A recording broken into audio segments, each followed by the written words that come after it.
we've sighted that down in.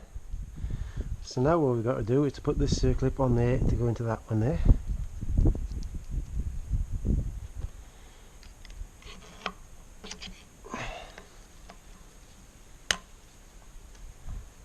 There we are. That's that right. Now if you notice in the side there, at the moment the bearing isn't gone down enough, but I can't do that until I dropped the jack down a little shade yet. So this bearing will go back down onto the collar it's on.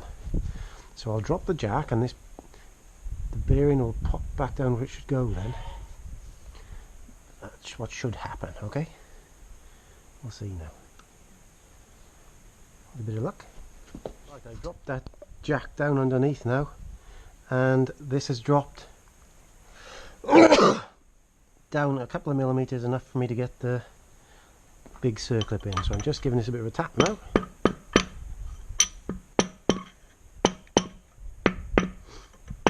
Some nice proper backyard engineering, and we hope this will all work. Right, where's the big circlip? The big bruiser. There it is, look, that gets to go in there. So I won't video this because it's too much of a job.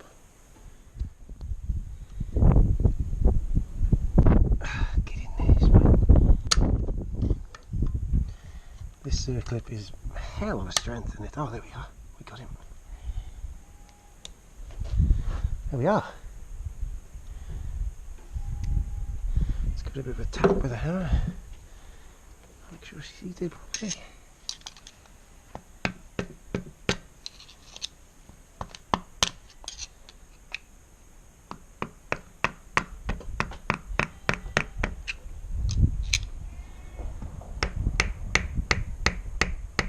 There we are. There we are. That is how you fit a oil seal into a trumpet housing of a 1255 XL. And it's a lot of hard work, but if you don't do it like this, you'll leak oil out, okay? Hope you've enjoyed it. Right then, this now is the handbrake pads on the back of the gearbox, okay? So they're a bit saturated in oil at the moment. So what I'm going to do now is use brake cleaner on that, which is there somewhere, down there. Clean them all up, and we'll try and put it all back together.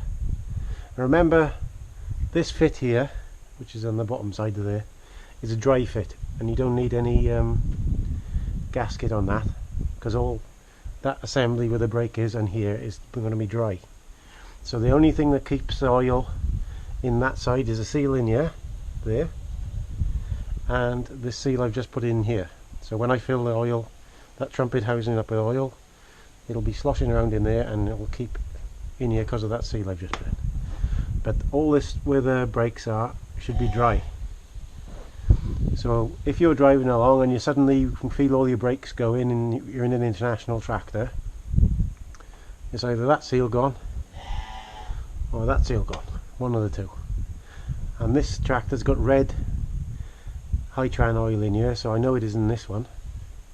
I know it's this one. So there we are. So we'll clean these up and put it back together. Interested, this is how I put it back on. Right, if you want to see how I put it on, I took this side off without you doing it on camera, but I did that side last week and I did it on camera. So but I didn't show how to put the seal in last week. So I took this side off. Basically that's how I put it back on, because you can't use the crane really to lift it or anything. So I'll drop it to the level I need it to be with the jack, slide it onto the shaft there, because you do have a little bit of bother if you try to put it on in one piece, getting these brake shoes into the brake drum, and you have to put your finger there and just pop them in. So that's the way I find it easier like this. So I will drop that jack to the right height, push that in, bolt it all up, and then we'll lift this bit on with the digger, because you can get the digger under there but not where it is. Okay, so as I go on along I'll show you. Not sure if you can see in there now, look. It's going on the bolt holes, but the brake shoes still haven't gone in, so I'm adjusting it with this jack to the right height, and we'll see if it'll push in.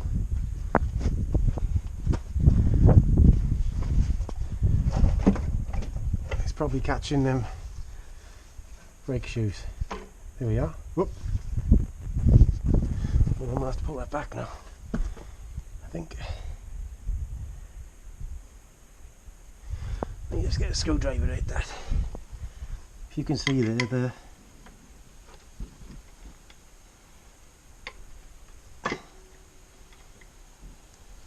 we are, the brake shoes are leaned in now.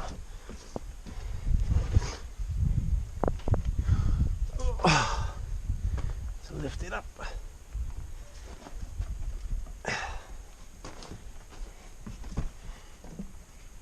Fucking hell. This is too hard going for one person, I have to say.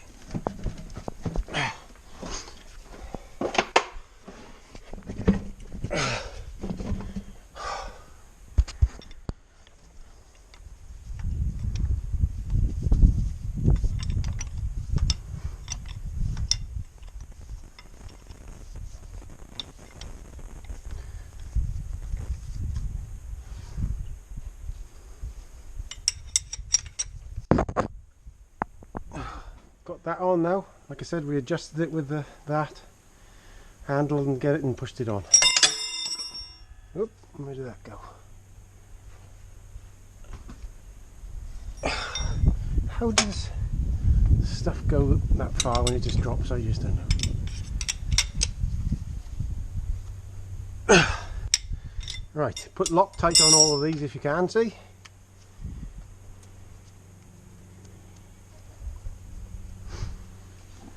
So they won't come out. Don't go too berserk with it.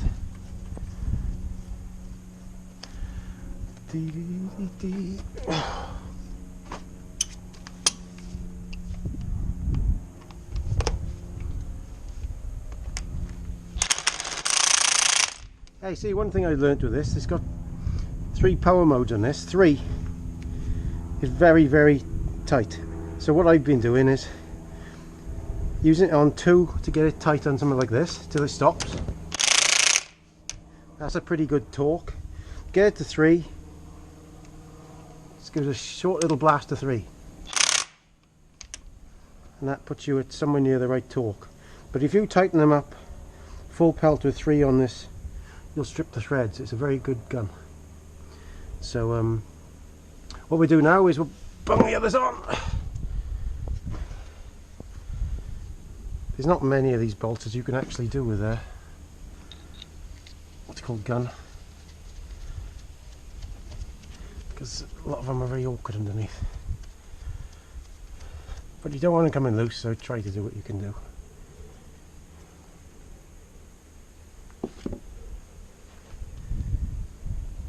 This is basically the reverse procedure how I got it off. There's a lot more room to work with here. There's no valve block on this side, so you can get it done better. I don't know if I can get that thing on there. See what I mean? That's stopped turning now. Put it on the 3. And before you ask, I can't get my other sockets in there.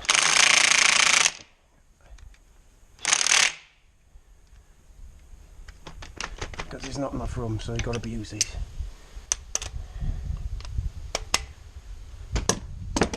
One of the best investments I've made there. Right. These are very awkward and I'm going to have to lie down and stuff to do these, so I'll turn the camera off, okay? Got that bolted on and torqued up. We're going to leave that little bit off here yet. We'll do that near the end. And the brake, handbrake, it gets bolted on here. We'll leave that till the end. And also that pipe there is for the assister arm to lift it up. So next thing to do is to get this onto the digger at the correct angle if I can, and clean off this face here and that face there, because we need to put a compound there to seal it, like a gasket seal. I've got it over there. So a gasket seal will go in there, and then that will be hold all the oil in there. It'll be totally watertight. So next time you see this, I'll either be putting this on or it'll be done, one of the two. I used this stuff Bond lock instant gasket around that lip all the way around, and then that goes against it. It goes into a place there. I'll just wipe that now, and I will try and get it back together. There's fuck all room here to move over, see.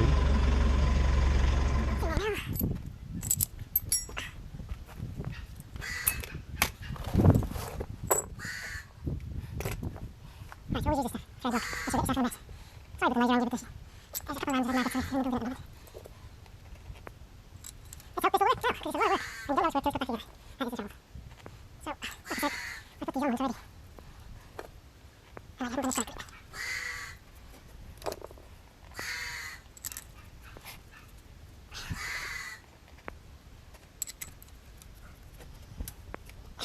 This is one of the mistakes you don't want to do. Like I said, you do not want to do this mistake, because it's a huge amount of work. Huge amount of work. For one person anyway. When this is the closest as you can, in the background. That's where the brakes go anyway. Same on both sides. Right, you've got to be careful not to pull threads out the ways now, because especially with the dark, it's quite powerful. So, we'll go around.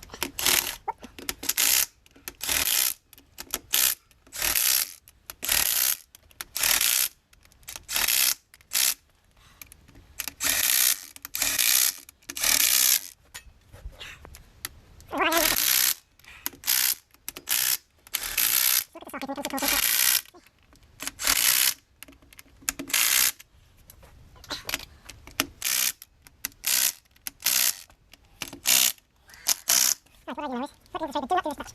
Keep that open. Just a little bit. As you will, and that's the threads.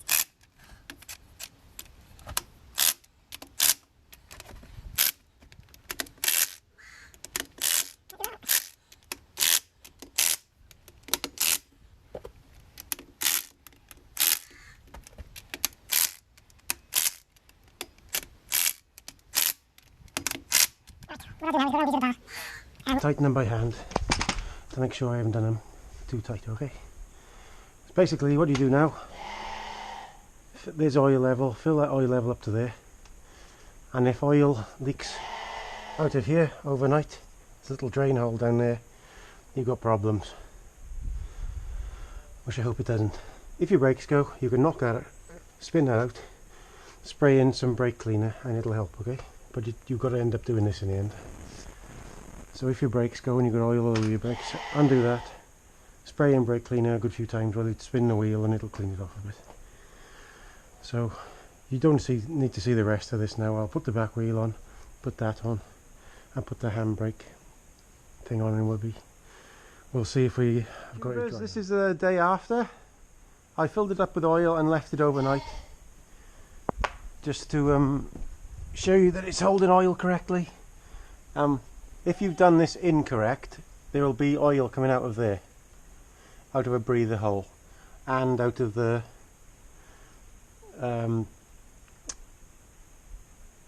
handbrake lever. There's a hole down there, because this has got a hole down there.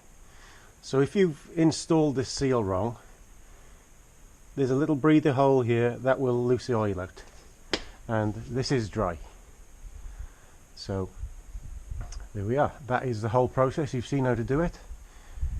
Once you've got it apart, just make sure you do that correctly. This you'll have to have the lot off again and do it again like I have. And when I had the tractor without the cab on, it's 10 times as easy to do it as how I've had to do it here. But it's a lesson I will learn and always remember next time anyway. So if you have had trouble with a leaking seal in your international 1255 or 1455, probably other ones are the same, this is how to do it. Hope it helps you out, because I wish I'd known it before I put them together the first time. Over and out.